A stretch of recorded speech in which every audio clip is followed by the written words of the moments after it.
Hello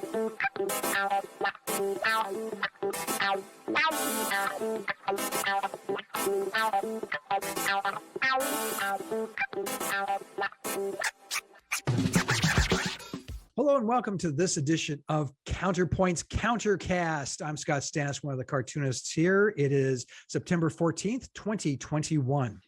We have one of the best cartoonists in the country, certainly in my view, seriously, one of the most underrated cartoonists in the country with us today. Eric Allie has been a friend of mine for many, many years. I've admired his work for just as many, more than before I even met him, because he's, well, what's the word, amazing, truly. So Eric Allie, the one thing is Eric is still a Cubs fan no matter what. And he draws from the right for Counterpoint. So no matter what the Rickett family does, he's Jake with it. That's his only, as I can see, his only weakness. Welcome to the podcast, Eric. Hi, Scott. How are you? I'm great. I get to make fun of you. No, this is Eric Allie is one of, I think, the most original artists. I think Counterpoint has one or two like that. I'd say Eric is one. I'd say Michael Lester is another, whose work is truly graphically original and uses a vernacular that really has never been used in editorial cartooning before. Before we jump into all that, Eric, though, but can you give us a quick background? Where are you from? Where were you born? Where were you raised?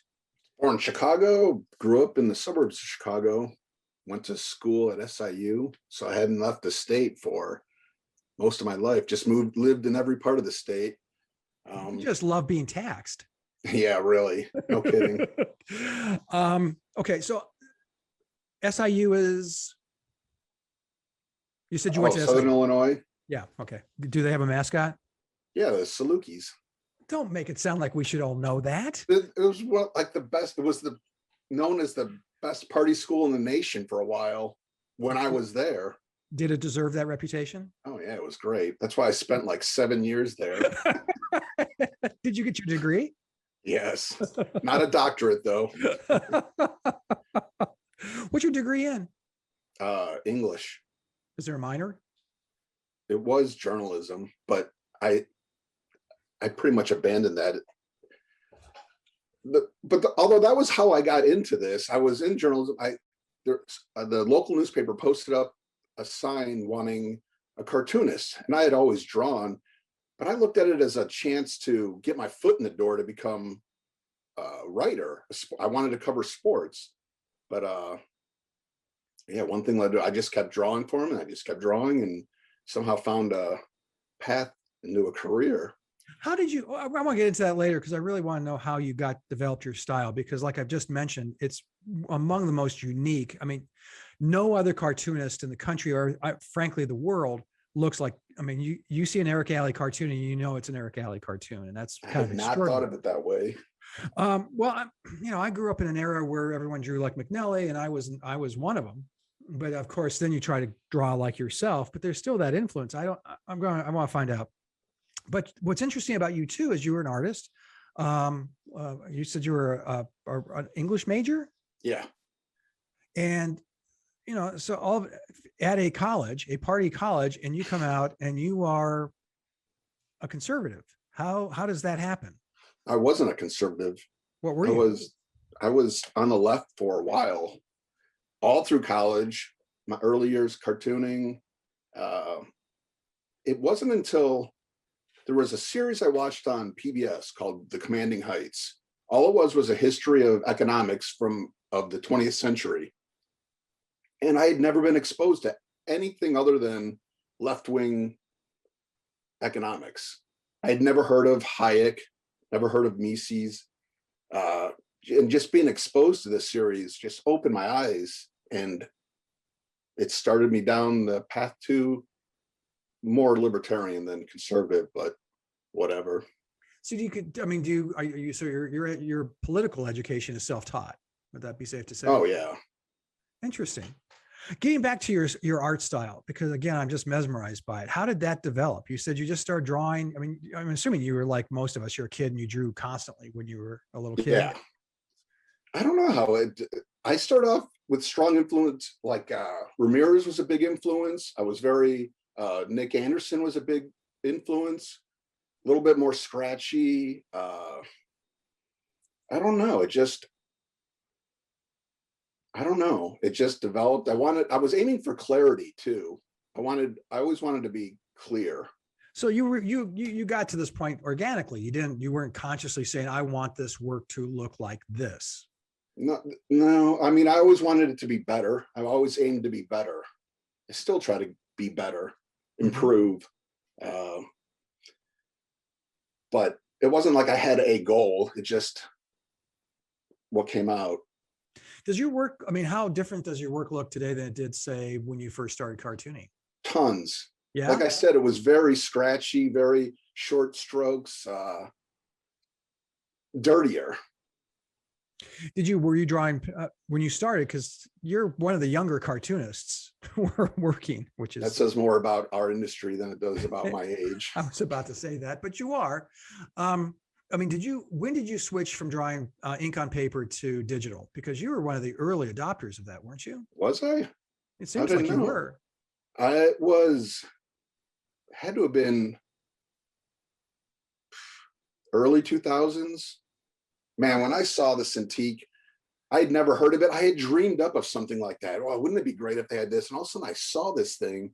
I was like, holy crap. I can say crap, right? Yes, you can say crap. It was just such a great thing because I spent so much time. When I would draw, I would have lots of roughs and then I would ink. And if I screwed up something, I'd start over again. Wow. You know, they had whiteout, right? White. No, you can't draw on whiteout. Okay. I never liked the way it looked on whiteout. Okay. I was very anal. Yeah, maybe obsessive compulsive. I went through a lot. I inked and inked. I drew so much. That's part of probably why some of the evolution happened, is because I just repeated myself. Nope, this isn't good enough. Do it over. Do it over. Do it over. I still do that. And people forget. I mean, I had carpal everything with my hand many years ago. And the reason was I was drawing a comic strips, 6 dailies and a Sunday. I was drawing 5 dailies for the Birmingham News at the time and 1 for USA Today. And of course, other freelance stuff or whatever came down your line. And I was asked once, how many cartoons a year do you draw? And I hadn't really given it much thought. And I started doing the numbers and it came up to over 700 finished drawings. Now, what Eric just mentioned, and which is, there's more than one drawing when you draw a cartoon. There's the rough, then there's the pencil to kind of clean it up and make it look like you block out and more detail on how you want it to look, and then you ink it. So seriously, 700 really translates more into 2100 because you multiply by 3. Though, so yeah, so you just got it. You just kept banging away at it until you got it right. That explains that. When did you think you hit your stride as a cartoonist? I hope to eventually. You still don't think you have? No. Okay. No. Go ahead. I always want to improve. And I always don't like something. And I'm like, all right, next time we'll get it right. Because thank God there's deadlines, because I'd still be working on my first cartoon if there wasn't deadlines. No, I'm laughing because if you're a creative person, if you're a cartoonist, you know this, that the cartoon's never done. What makes it done is that the deadline, it has to be done, it has to be completed by 5. The drawing is done, but you're never, I mean, are you one of those, I'm like that guy who you come up to and we all get it. Hey, I love that cartoon you drew. And of course, I'm going to have to ask them to be more specific. And then they mention the cartoon. I go, oh, and in the back of my head, there's that guy who's just going, oh God, that sucked. Did you see how I drew that bench in the background? It was out of perspective. It was amateur hour. What are you, stupid? Why can't you see that? And of course, you don't say any of that. You say, thank you so much. That's nice to hear. I feel like I have a bad poker face though, and they'll say that, and I will be thinking those things, but I feel like I'm revealing that I'm not happy with it. I can't just smile and say thanks. I'm like wincing. Let me correct you. Our youngest son was kind of a handful. He was a beautiful, beautiful child, but a royal pain in the ass. And so people would have in an elevator, or you'd be somewhere and people would say, what a beautiful little boy. And you really felt compelled to correct them that he was a monster. And the same holds true for for our work. No, you don't get it. Our work sucks. But excuse me, do you also find that the one cartoon that you say, holy Mary, mother of God, I have just knocked this out of the park. This may be the best cartoon ever drawn by a human. And it's like crickets. And then there's that one cartoon that you cranked out because you were literally 32 minutes away from deadline. You just whipped it out, threw it out there, and it goes viral. Yeah. Doesn't that piss you off? Yeah. It's the Scott Adams was talking about this.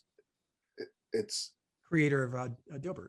Yeah. He was saying something about that's a cartoonist's cartoon. Like only a cartoonist would appreciate that cartoon.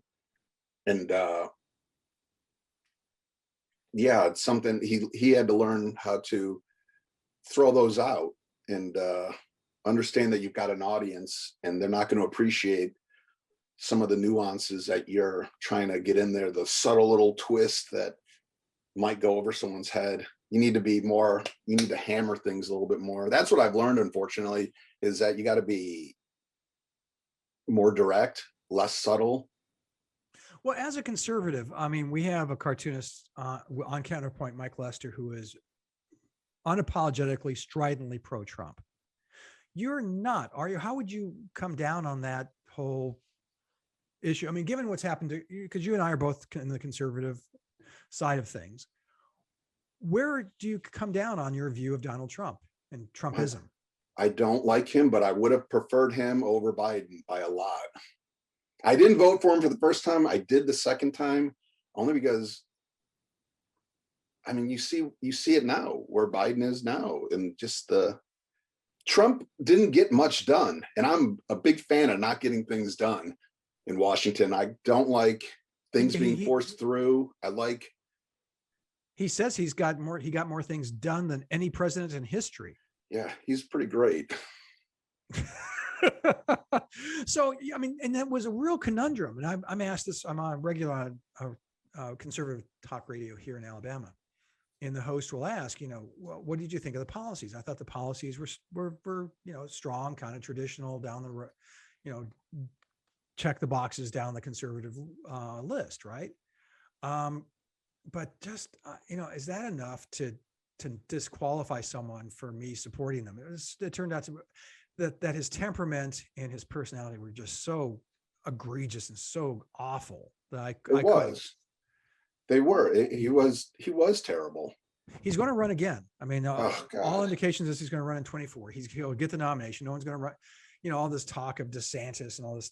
It's just it's a bunch of BS. It's not going to happen. If he wants the nomination, it's his to take. I just hope he decides not to.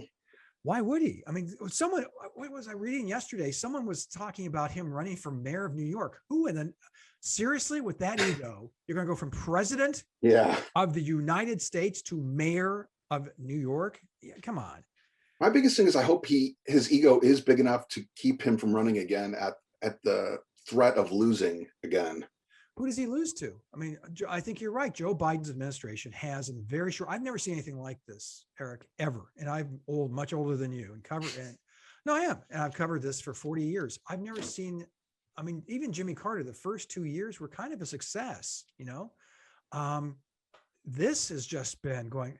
And I mean, what? Yesterday, the White House cut off the feed because he started babbling.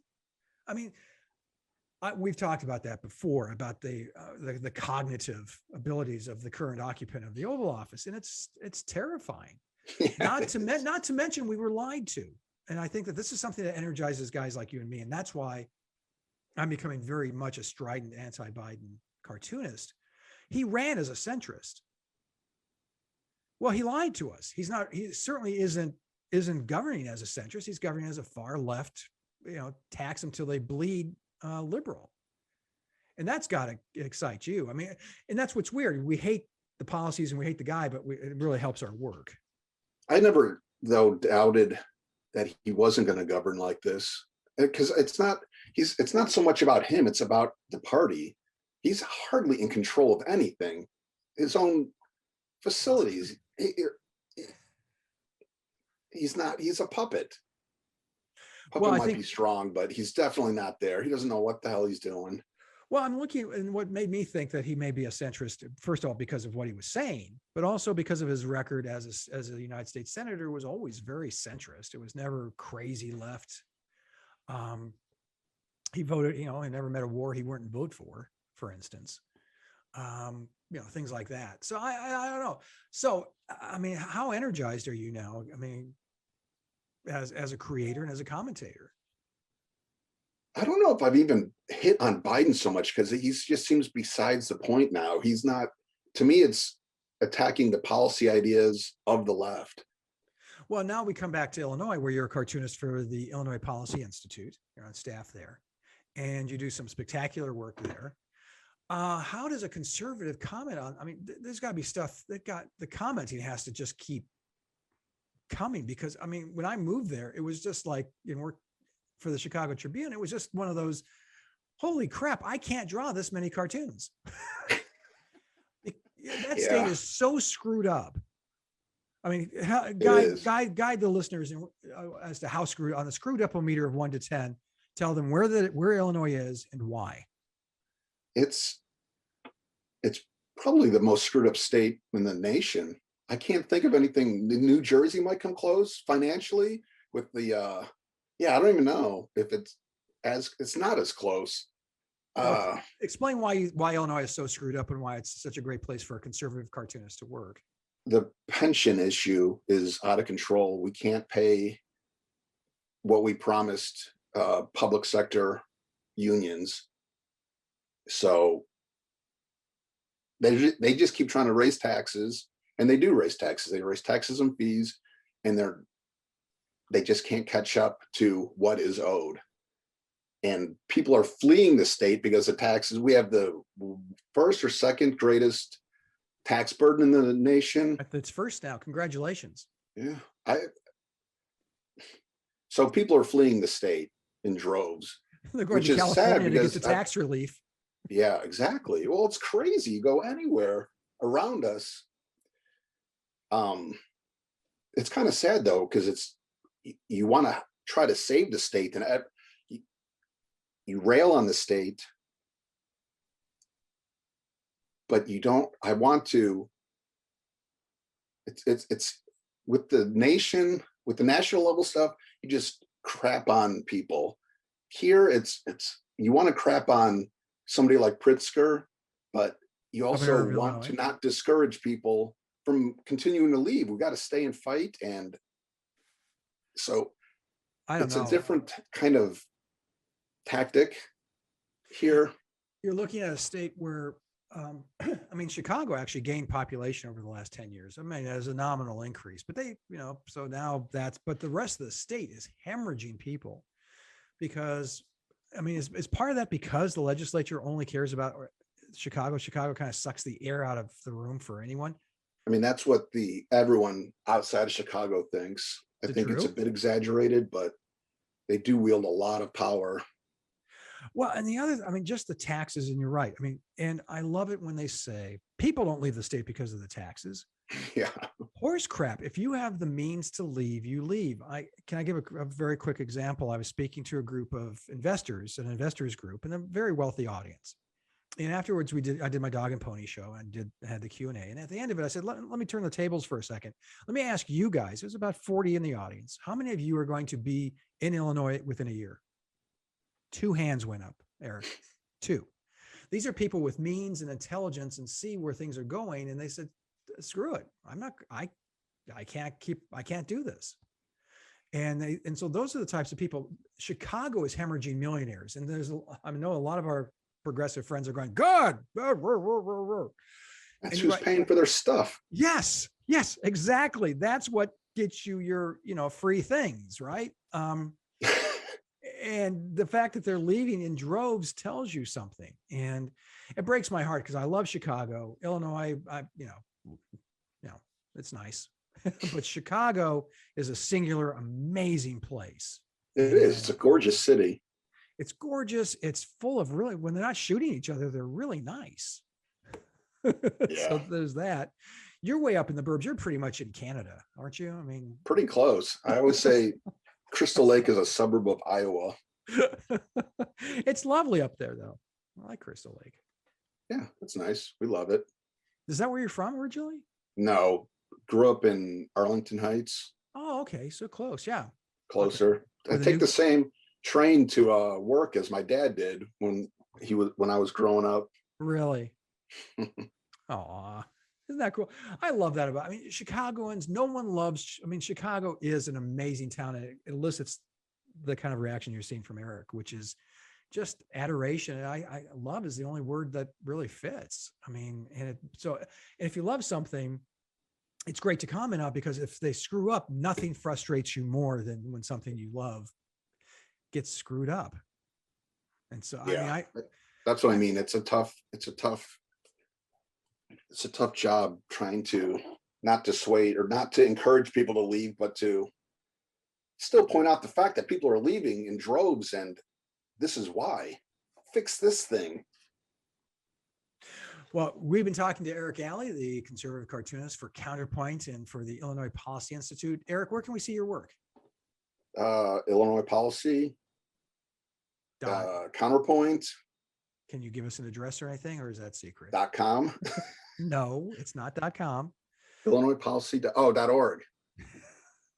Right? I don't even know. I have it in my Are you favorites. looking it up right now? Yeah. It is .org. It is .org. I know. I look at it because. Okay. Or go to counterpoint.com. You can subscribe to the mailing list, which has Eric's work, as my work, and as Mike Lester's work, as Mike Ramirez's work, has a lot of great cartoonists in it. It's really worth the time and the effort and the capital. So we suggest you go to counterpoint.com. Eric, thanks so much. Thanks, Scott. Take care. And all you all, until we drop another one of these, we'll see you in the funny papers.